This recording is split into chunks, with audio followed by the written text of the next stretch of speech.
North Korea announced it's examining plans to fire ballistic missiles to siege Guam if Washington builds up its hostility, a reaction to strategic bombers deployed on the Pacific island flown over the Korean Peninsula earlier this week. Kwon Jang-ho has our top story. North Korea has vented its anger to the recent deployments of U.S. strategic bombers over the Korean Peninsula.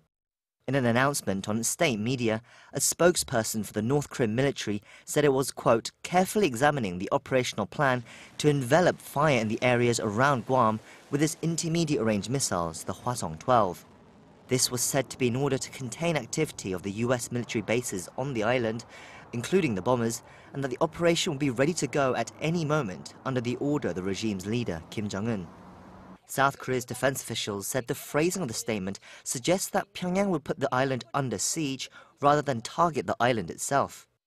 Guam, located in the Western Pacific, is some 3,400 kilometers from North Korea and within striking distance of the Hwasong-12 missile, which Pyongyang claims to have successfully tested in May this year.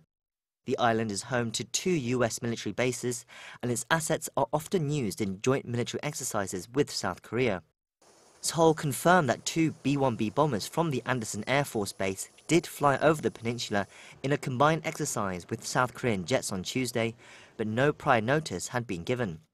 Pyongyang's announcement came hours after US President Trump's threat of fire and fury against the regime, but is not thought to be a response to those comments, with typically more time needed for the regime to formulate one for its state media outlets.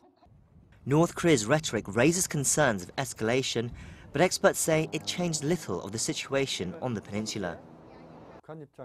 In light of the recent new UN sanctions on North Korea, the regime's threat today can be considered a relatively stronger one than before. However, Pyongyang wouldn't act on it.